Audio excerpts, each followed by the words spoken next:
ஏங்க 21 mmங்க, அதாவது பித்தப்பையில கல்லு, பித்தப்பையில் தானங்கம்மா? பித்தப்பையில 21 mm கல்ல வந்து கரைச்சிருக்காங்க வெறும் 21 நாள்ல. அதுக்கப்புறம் அப்டாமினல் ஸ்கேன் எடுக்கிறாங்க, சுத்தமா இல்லைங்க கல்லு. அதுல இங்க பாருங்க, பித்தப்பையில கல்லு, கவலைப்பட வேண்டாம். 21 mm கரைஞ்சு வந்துக்குதுன்னா இன்னும் 6 mm இருக்கு, 7 mm இருக்கு, 10 mm இருக்கு, 15 mm இருக்கு. யோசிக்கவே வேண்டாம், ஈஸியா கரைச்சிடலாம். இதுக்கு ஆபரேஷன் தான் ஒரு தீர்வு இல்ல. இது அப்படித்தாங்க. ஒரு ஸ்பூன் எடுத்து 1.5 டம்ளர் தண்ணி ஊற்றி, 1 டம்ளர்ல வத்திரும், 1/2 டம்ளர் தான் இருக்கு, வடிகிட்டு தான் அதை குடிக்கணுங்க. அது அப்படியே குடிச்சிட்டா வந்தாங்கன்னா 21 நாள்ல அந்த பித்தப்பை கல்லை காணான்னு தேடுவாங்க. 21 நாள் பித்தப்பை கல்லுக்கு தேடுவாங்களா? ஆமா, இப்ப எவ்வளவு பேர் கொடுத்துருப்பீங்கம்மா? அது நிறைய பேருக்கு இருக்கு, கணக்கே இப்ப பண்ணல. இப்ப நிறைய பேர் கொடுத்துருப்பீங்களா? அதுல ஒரு 2 பேர் சொல்லுங்க. இது மாதிரி ஏன் ஹாஸ்பிட்டலுக்கெல்லாம் போக வேண்டாம், பெயின் வந்தா இந்த பொடி குடிங்கன்னு வந்ததையும் கொடுத்த பொடியை அவங்க கையில ஒரு 2 பாக்கெட் கையில கொடுத்துட்டோம். ஒரு 5 நாள்ல அவங்க ரிட்டர்ன் வந்தாங்க. வந்து பாக்குறப்ப என்னமா ஆச்சு, யூரின்லயே கல் வெளியே வந்துருச்சுங்க. கல்ல கையில தூக்கிட்டு வந்துட்டாங்க. கல்ல கையில தூக்கிட்டு வந்துட்டாங்க. கையில கொண்டு வந்துட்டாங்க. யூரின்லயே வந்துருச்சுங்க அப்படின்னு சொல்லி கொண்டு வந்து காமிச்சாங்க. ஆனா ஹாஸ்பிட்டல் போயிருந்தப்ப அவங்க கேட்டாங்களா, ஆப்ரேஷன் பண்ணி தான் எடுக்கணும், ஒரு 60,000 ரூபா 40,000 ரூபா இப்படி செலவாகும்னு சொன்னாங்க. அதை பார்த்துட்டு கோயம்புத்தூர் போயிட்டு இது முடியாது, ரிமூவ் பண்ணி தான் ஆகணும் அப்படின்ட்டாங்க. அது ஆபரேஷன் பண்ணி தான் ஆகணும். ஆமா, ஓகே. அப்புறம் எனக்கு கோயம்புத்தூர்ல இருந்து அந்த ஐயா கூப்பிட்டாரு. ஏமா நீங்க ஆப்ரேஷன்லாம் பண்ண வேண்டாங்க, நீங்க பேசாம காரை பிடிச்சிட்டு வந்துருங்க. இல்லம்மா நான் எங்க பேர்லயே தான் வந்திருக்கிறோம். வந்தாங்க 3 மணிக்கு கோயம்புத்தூர்ல இருந்து இங்க வந்து சேர்த்தாங்க, ரிப்போர்ட்டோட வந்துட்டாங்க. அப்புறம் நான் கொடுத்த முற்பாடு 2 நாள்ல அந்த வலி எல்லாம் குறைஞ்சிருச்சு. சரியா 21 நாள் குடிச்சிட்டு வாங்கன்னு சொன்னாங்க. அவங்க 17வது நாள்லயே எங்களுக்கு வந்து எந்த பெயினும் இல்லை. நாங்க போய் மறுபடியும் ஸ்கேன் பண்ணி பார்த்துட்டோம், எந்த ஒரு பித்தப்பையில எந்த கல்லு இல்லை, எதுவும் இல்லை அப்படின்ட்டாங்க. வாவ் நண்பர்களே, நான் நிறைய வீடியோ போட்டிருக்கேன். இப்போ இந்த மலைவாழ் மக்கள் கிராமத்துல இப்படி ஒரு அற்புதமான ட்ரீட்மெண்ட் பண்ற இவங்க கிட்ட நான் என்ன சொல்றேன் அப்படின்னு சொன்னா, சாதாரண இந்த பொடி தாங்க, சாதாரண மூலிகை பொடி தான், வேற எதுவுமே இல்லை. கிட்னி கல்லா இருக்கட்டும், பித்தப்பை கல்லா இருக்கட்டும். இயற்கையை மருந்து சேனலுடைய மேலும் பல பதிவுகளை தெரிந்து கொள்ள இந்த சேனலை சப்ஸ்கிரைப் செய்யவும், பெல் பட்டனை அழுத்தவும். மேலும் மருத்துவரின் ஆலோசனை பெற இந்த வீடியோவில் உள்ள எண்ணிற்கு தொடர்பு கொள்ளவும். இயற்கை மருந்து நேயர்களுக்கு வணக்கம். நம்முடைய அருகில் பாரம்பரிய சித்த வைத்தியர் மதிப்புக்குரிய அன்னக்குடி அம்மா இருக்காங்க, அவருடைய புதல்வனும் ஐயா பிரகாஷ் ஐயாவும் இருக்காங்க. இப்போ இவங்க 2 பேர்கிட்ட பேசும்போது சொன்னேன், ஐயா கிட்ட பேசும்போது சொன்னேன், ஐயா கிட்னி கல்லுக்கும் அதுக்கப்புறம் பித்தப்பை கல்லுக்கும் ஏதாவது மருந்து இருக்காயா அப்படின்னு. அவங்க சொன்னாங்க, நாங்கள் பரம்பரையாக செஞ்சுட்டு வர்ற மருந்துகள் இருக்குது, தாத்தா அதுக்கப்புறம் அப்பா, இப்போ அம்மா செய்கிறாங்க, அப்புறமா நான் இப்போ செஞ்சுட்டு இருக்கேன். அது மேக்ஸிமம் பார்த்தீங்கன்னா பித்தப்பைக்கு கம்பல்சரி ஆப்ரேஷன் தேவையில்லை, அந்த பித்தப்பையை வந்து கடவுள் கொடுத்தது, அதை வந்து ரிமூவ் பண்ணக்கூடாது அப்படின்னு சொன்னார். இந்த விஷயம் எனக்கு ரொம்ப பிடிச்சிருந்தது. ஒரு கடவுள் கொடுத்த ஒரு உறுப்பை எடுக்க வேண்டாம். அதே மாதிரி கிட்னி ஸ்டோனுக்கும் அதே மாதிரி தான், பெருசாக ஆப்ரேஷன்லாம் வந்து தேவையில்லை. எங்ககிட்ட வந்து எல்லாருமே இன்னைக்கு நல்லா இருக்காங்க, ஆப்ரேஷன் இல்லாமல் இருக்காங்க அப்படின்னு சொன்னேன். இவங்க மலைவாழ் கிராமத்தை சேர்ந்து வாழ்றதுனால பெருசாக அந்த ரிசல்ட்டெல்லாம் எடுத்து வைக்கல அப்படின்னாங்க. இப்போ ஐயா கிட்ட கேட்டிருக்கேன், ஐயா ரிசல்ட் எடுத்து வைங்க அப்படின்போது ஐயா சொன்னார், இனிமேல் நான் எடுத்து வைக்கிறேன் அப்படின்னு சொன்னார். அப்போது பித்தப்பைகள் எத்தனை எம்எம் இருந்தாலும் சரி அதுக்கு அறுவை சிகிச்சை தேவையில்லைன்றாங்க. ரொம்ப சிவியராக இருக்கும்போது நீங்கள் போய் பண்ணிக்கலாம், அது உங்களோட விருப்பம். ஆனால் மேக்ஸிமம் எங்ககிட்ட வந்தவங்க ஆப்ரேஷன் இது வரைக்கும் பண்ணலன்னு அப்படின்னாங்க. இது எந்த விதத்தில் சாத்தியம், சித்த மருத்துவத்தில் உண்மையாக சாத்தியமா அப்படின்ற கேள்வியோட இந்த வீடியோக்குள்ளே போகலாம் வாங்க. அக்கா வணக்கம்க்கா. அக்கா ஐயா வணக்கம் ஐயா. ஐயா இப்போ உங்களுடைய தாயார் உங்ககிட்ட நான் ஒரு கேள்வி கேட்டேன், என்னன்னா பித்தப்பைகள் நிறைய பேருக்கு இருக்குங்க ஐயா, இந்த கால்பிளாடர் ஸ்டோன் நிறைய பேருக்கு இருக்குது. இது வருவதற்கான காரணம் ஜங்க் ஃபுட் எடுக்கிறது, ஃபாஸ்ட் ஃபுட் எடுக்கிறது, காரணமாக தூங்காமல் இருக்கிறது, கண் விழிச்சு இருக்கிறது, அதுக்கப்புறம் தண்ணி குடிக்காமல் இருக்கிறது, நிறைய இந்த போதை பழக்கங்கள் பயன்படுத்துறது. இதனால காரணங்கள் வருவதற்கான, அதாவது இது மாதிரியான காரணங்களால் பித்தப்பை கல் உருவாவதற்கான சாத்தியக்கூறுகள் அதிகமாக இருக்குது. சரி, கிட்னியில் கல் வந்துருச்சு அப்படின்னா உங்ககிட்ட நீங்கள் சொன்னீங்க இதெல்லாம் ரொம்ப ஈஸியாக கரைச்சலாம் ஐயா, எங்ககிட்ட கிட்னி கல்லுக்கோ இல்லை பித்தப்பை கல்லுக்கோ வந்தவங்க இது வரைக்கும் ஆப்ரேஷன் பண்ணதில்லை, எல்லாம் கரைஞ்சி சரியா இருக்குன்னு சொன்னீங்கல்ல. இந்த விஷயத்த மக்களுக்கு புரியுற மாதிரி சொல்லுங்க, நீங்க சொல்லுங்கம்மா. சரி, இது இந்த 3மே பித்தப்பை சேர்ந்ததில்ல தாங்க, இந்த 3மே. ஆனா இது வந்துங்கன்னா குழிவாழத்தலை, குழிவாழத்தலை, குழிவாழத்தலை இது அதில் கலந்துருக்கு. ஏன் இது தெளிவாக உங்களுக்கு சொல்கிறேன் அப்படின்னா, இதில் இருக்குதுன்னு அது தெரியாதுங்களா, அதனால எல்லாமே நாங்கள் கலந்து வச்சிருக்கிறோம். காலையில் மாலையில் வெறும் வயிற்றுல சாப்பிடணுங்க, கொதிக்க வச்சு 1 ஸ்பூன் எடுத்து வச்சு போட்டு கலந்து குடிச்சுக்கணும். இந்த 2 இருக்குது பார்த்தீங்களா, இந்த லாஸ்ட்டு அந்த லாஸ்ட்டு ஒவ்வொரு ஸ்பூன் எடுத்து வச்சு, ஆனால் மற்ற இடத்துல எல்லாம் தக்காளி வேண்டாமாங்க. நம்ம ஒரு தக்காளி போட்டு கசந்துட்டு 2 டம்ளர் தண்ணி ஊற்றி 1 டம்ளர் வற்ற வச்சிடணுங்க. வற்ற வச்சு வடிகட்டி குடிச்சிட்டிங்களேன்னா இந்த பசி இல்லாமல் புளிப்பாப்பம் மயக்கம் வரது எல்லாமே சரியாயிரும். ஓ. அப்புறம் இந்த 2வது பார்த்தீங்கன்னா இது அப்படித்தாங்க. 1 ஸ்பூன் எடுத்து 1.5 டம்ளர் தண்ணி ஊற்றி 1 டம்ளர்லாம் வத்திரும், 1/2 டம்ளர் தான் இருக்குது, வடிகட்டி தான் அதை குடிக்கணுங்க. அது அப்படியே குடிச்சிட்டா வந்தாங்களேன்னா 21 நாளில் அந்த பித்தப்பை கல்லை காணான்னு தேடுவாங்க. 21 நாள் பித்தப்பை கல்லுக்கு தேடுவாங்களா? ஆமா. இப்ப எவ்வளவு பேர் கொடுத்துருப்பீங்கம்மா? அது நிறைய பேருக்கு இருக்கு, கணக்கே இப்ப பண்ணலாம். இப்ப நிறைய பேர் கொடுத்துருப்பீங்களா? அதுல ஒரு 2 பேர் சொல்லுங்க, இது மாதிரி ரொம்ப கஷ்டப்பட்டு வந்தாங்களா, ஏன்னா வந்திருப்பாங்க. மேட்டூர்ல இருந்து அவர் ஒரு கோயில் பூசாரி, அவங்க பொண்ணுக்கு அப்படி நாமக்கல்ல அவங்க காலேஜில் படிச்சுட்டு இருக்காங்க. அவங்க நாமக்கல் காலேஜ் பிள்ளைங்களுக்கு 3 பேத்துக்கு எடுத்துட்டு இருக்க, அவங்க பிள்ளைங்களோட சேர்த்து 4 பேர். அவங்க பேர் வந்து இந்த பையன் பேர் என்ன கண்ணு? மூர்த்தி. அவர் பேர் மூர்த்தி, கோயில் பூசாரி. என்ன ஊர் அது? மேட்டூர் போய்ங்க. இன்னொரு கோயில் சொல்லுவோம், குளத்தூர் போற வழி ரைட் சைடில் அவங்க வீடு இருக்கு. சரி, ஓகே. இப்ப சொல்லுங்க, அவங்களுடைய ஹிஸ்டரி எப்படி சொல்லுங்க. நல்லா இருப்பாங்க. அது கொடுத்து இங்க வரும்போது மயங்கி தான் உட்காந்தாங்க. பிளட்டும் கம்மியா இருந்துச்சு. அதெல்லாம் குடிச்சிட்டு நான் பிளட்டுக்கும் அத்திப்பழம் ஜூஸ் கொடுத்தேன், குடிச்சிட்டு இருந்தாங்க. நல்லா இருக்குங்கம்மா அப்படின்ட்டாங்க. அதுல இருந்து இன்னைக்கு ஒரு நாளைக்காவது அந்த பொண்ணு என்னால பேசிடுவாங்க. இப்ப வரும்போது பித்தப்பையில அவங்களுக்கு எப்படி கல் இருந்தது, என்ன சூழ்நிலை இருந்தது? அப்படியே ஒரு மாதிரி கொலன்னு இருக்கிற மாதிரி, நல்லா திராட்சை பழம் இருக்குது பாத்தீங்களா, அதோட கொஞ்சம் பெருசா அந்த ரிப்போர்ட் கொண்டு வந்திருந்தாங்க. அதை பார்த்துட்டு கோயம்புத்தூர் போயிட்டு இது முடியாது, ரிமூவ் பண்ணி தான் ஆகணும் அப்படின்ட்டாங்க. அது ஆபரேஷன் பண்ணி தான் ஆகணும். ஆமா. ஓகே. அப்புறம் எனக்கு கோயம்புத்தூர்ல இருந்து அந்த ஐயா கூப்பிட்டாரு. ஏம்மா நீங்க ஆப்ரேஷன் எல்லாம் பண்ண வேண்டாங்க, நீங்க பேசாம காரை பிடிச்சிட்டு வந்துருங்க. இல்லம்மா நான் எங்க ஊர்லயே தான் வந்திருக்கிறோம், வந்தாங்க. 3 மணிக்கு கோயம்புத்தூர்ல இருந்து இங்க வந்து சேர்த்தாங்க, ரிப்போர்ட்டோட வந்துட்டாங்க. அப்புறம் நான் கொடுத்த முற்பாடு 2 நாள்ல அந்த வலி எல்லாம் குறைஞ்சிருச்சு. அதாவது பித்தப்பையினால் ஏற்பட்ட வலி எல்லாம் 2 நாள்ல குறைஞ்சிருச்சு. நண்பர்கள் நல்லா நோட் பண்ணிக்கோங்க. சித்த மருத்துவத்துல எங்கேயோ ஒரு மூலையில ஏதோ ஒரு இடத்துல அற்புதமான மருந்துகள் இருக்கதான் செய்யுது, நாம தான் தேடி போறதில்ல. இப்போ பித்தப்பையனை உடனே ஆப்ரேஷன் பண்ணணும்னு நினைக்கிறோம். ஆனால் இந்த மலைவாழ் கிராமத்தில் அதுக்கான சாத்தியக்கூறுகளே இல்லைன்றாரு. அதாவது எங்கேயோ ஒரு இடத்துல கோயம்புத்தூர்ல இருக்கிறவங்க ஒரு ஆப்ரேஷன் பண்ணணும், அதை ரிமூவ் பண்ணி தான் ஆகணும்னு சொல்கிறாங்க. ஆனால் வலியோடு வராங்க, 2 நாளில் வலி இல்லைன்னு சொல்கிறாங்களா? எவ்வளோ நாளில் குணமானாங்கம்மா? 21 நாள். 19ஆம் நாள் போய் ஸ்கேன் பார்த்துட்டு இருக்கிறாங்க. கல் இல்லாம என்னமா பண்ணீங்க அப்படின்னாங்களா? இல்லைங்க உங்க மருந்து கொடுத்தாங்க சரியாச்சு அப்படின்னு சொல்லிட்டாங்க. அவங்களுடைய மருந்து சாப்பிட்டுதான் சரியாச்சுன்னு சொல்லிட்டாங்களாமா? ஆனா அது சொல்றேன், அவங்க வரலையா, அது எப்படி சாத்தியமாகும், அப்படியெல்லாம் இருக்காது அப்படின்னு சொன்னாங்களாம்.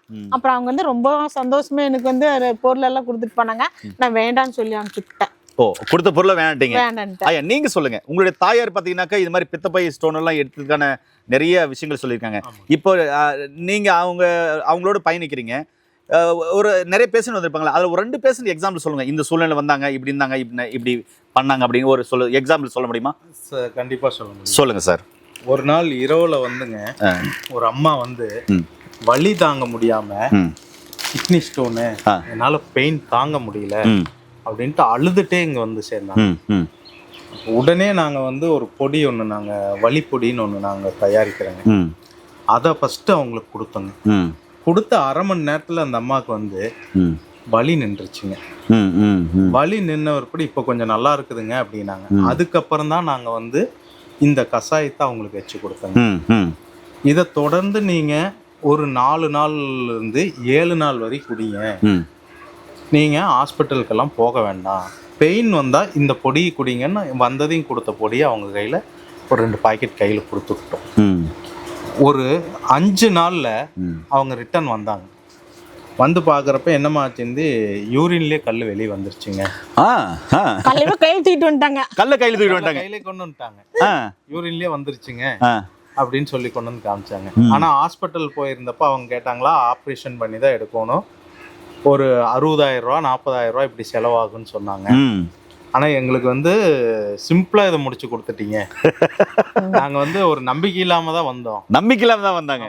இந்த இடத்த பார்க்கும்போது ஏதோ ஆமா, இந்த இடத்த பார்த்து என்னடா இது காடா இருக்குது, இடம் ஒரு சின்ன வீடா இருக்குது அப்படிங்கிற மாதிரி நம்பிக்கை இல்லாம தான் இருக்கும். யாரோ சொன்னாங்கன்னு நாங்க கேள்விப்பட்டு வந்தோம்.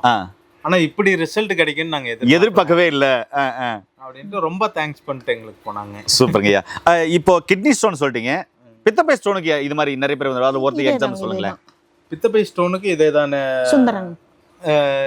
இங்க இருந்து ஒரு 4 கிலோமீட்டர் தூரத்துல ஒருத்தர் இருக்காருங்க.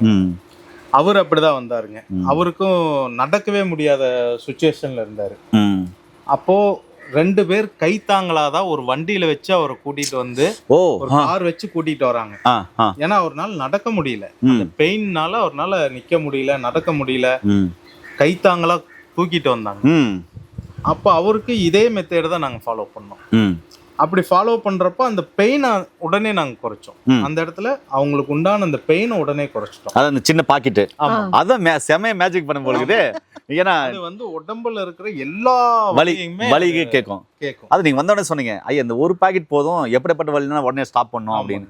அது நான் நினைச்சேன், என்னடா ஸ்டீராய்டு தான் வலியை குறைக்கும், அதை விட எக்ஸலண்டா சித்த மருத்துவம் இருக்கும்போது ஆச்சரியமா இருந்தது. இது வந்து 18 மூலிகைகளால செஞ்ச பொடிங்க. Okay okay. அதனால இது பக்க விளைவுங்கிற பயங்கர நமக்கு எதுவுமே தேவையில்லை.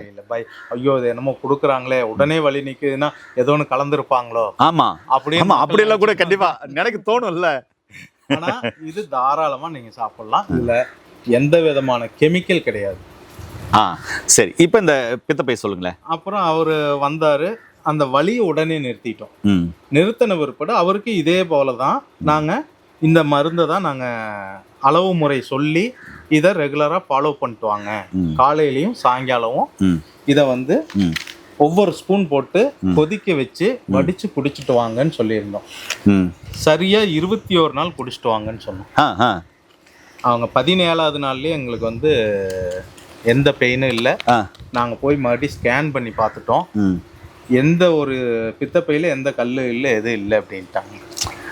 வாவ் நண்பர்களே, நான் நிறைய வீடியோ போட்டிருக்கேன். இப்போ இந்த மலைவாழ் மக்கள் கிராமத்துல இப்படி ஒரு அற்புதமான ட்ரீட்மெண்ட் பண்ற இவங்க கிட்ட நான் என்ன சொல்றேன் அப்படின்னு சொன்னா, சாதாரண இது பொடி தாங்க, சாதாரண மூலிகை பொடி தான், வேற எதுவுமே இல்லை. கிட்னி கல்லா இருக்கட்டும், பித்தப்பை கல்லா இருக்கட்டும், இதுல நிறைய மூலிகைகள் சேர்த்திருக்காங்க. எப்படியாப்பட்ட சிவிரான பித்தப்பை கல் இருந்தாலும் சரி, சிவிரான கிட்னி கல் இருந்தாலும் சரி, பித்தப்பை கல் கண்டிப்பாக ரிமூவ் பண்ணியே ஆகணும் அப்படின்றவங்களுக்கு ஒரு ஆப்ரேஷன் டேட் கொடுப்பாங்க. அந்த டேட்டுக்குள்ளேயாவது நீங்கள் வந்து சாப்பிட்டு பாருங்க.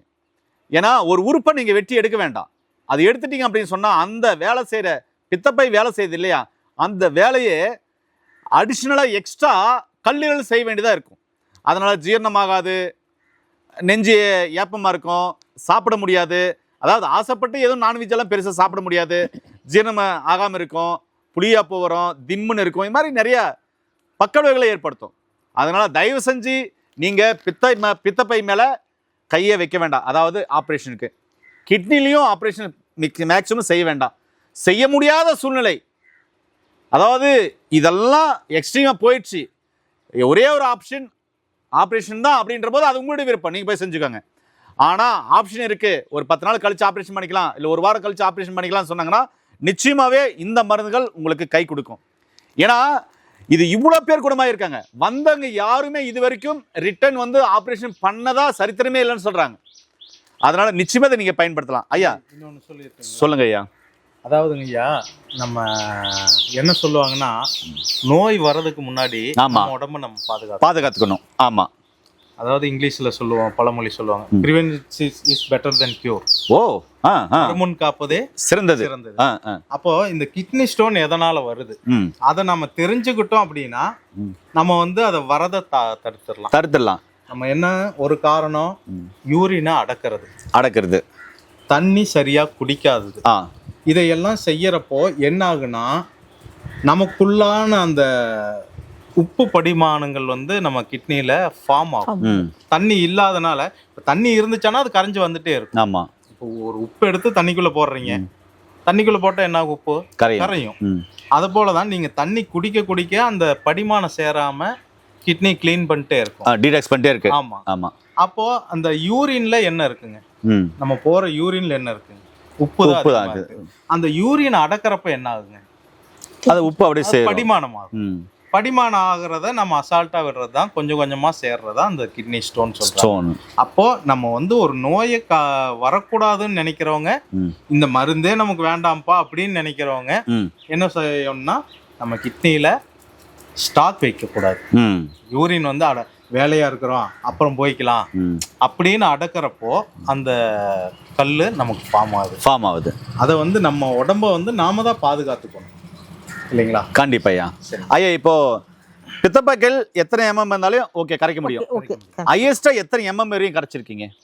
21 mm வரைக்கும் 21. ஏங்க 21 எம்எம்ங்க, அதாவது பித்தப்பையில கல்லு, பித்தப்பையில் தானேங்கம்மா?